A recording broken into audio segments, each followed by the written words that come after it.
हर घर से हिजबुल्लाह निकलेगा। हिजबुल्लाह जिंदाबाद। हुसैनियत जिंदाबाद, हुसैनियत जिंदाबाद।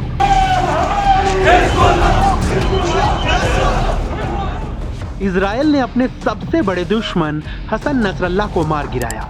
इजराइल को पिछले 3 दशकों से ज्यादा वक्त से Hezbollah chief Sheikh Hassan Nasrallah की तलाश थी।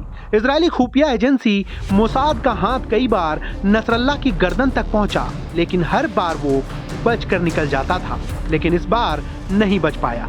हसन नसरल्लाह का खात्मा इजराइल की बहुत बड़ी जीत मानी जा रही है। अब हिजबुल्लाह बैकफुट पर आ गया है।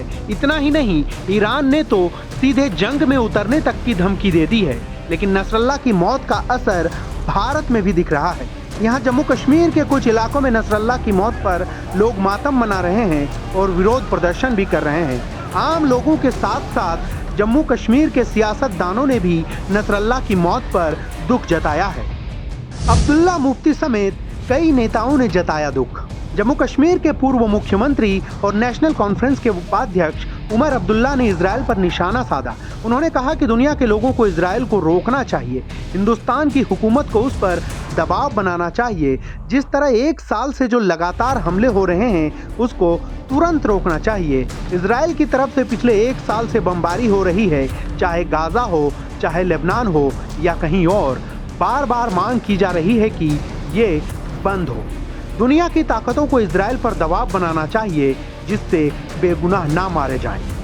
इधर महबूबा मुफ्ती ने सोशल मीडिया पर एक पोस्ट में लिखा, लेबनान और गाजा के शहीदों, खासकर हसन नसरल्लाह के साथ एकजुटता में कल अपना अभियान रद्द कर रही हूँ। हम इस दुख और अनुकरणीय प्रतिरोध की घड़ी में फिलिस्तीन और लेबनान के लोगों के साथ खड़े हैं। ठीक इसी तरह से श्रीनगर से सांसद और जम्मू कश्मीर नेशनल कॉन्फ्रेंस के नेता रुहुल्लाह मेहंदी भी नसरल्लाह की मौत पर मातम मना रहे हैं। दरअसल उन्हें राफियाबाद में एक जनसभा को संबोधित करने जाना था, लेकिन हिजबुल्लाह चीफ हसन नसरल्लाह की मौत की खबर के बाद उन्होंने अपना चुनाव प्रचार रोक दिया। मेहंदी ने एक्स पर उसकी मौत से जुड़ी खबर को रिपोस्ट करते हुए लिखा कि मैं अपना चुनाव प्रचार रोक रहा हूं। इधर पट्टन से चुनाव लड़ रहे पूर्व मंत्री इमरान अंसारी ने लिखा, एक शेर शहीद हो गया, उसकी दहाड़ अभी बाकी है, हर धड़कन में उसका संघर्ष कायम है। मैं सैयद हसन नसरल्लाह के सर्वोच्च बलिदान को सम्मान देने के लिए सभी प्रचार गतिविधियों को स्थगित कर रहा हूँ। 3 दशकों से हिजबुल्लाह का नेतृत्व कर रहा था नसरल्लाह।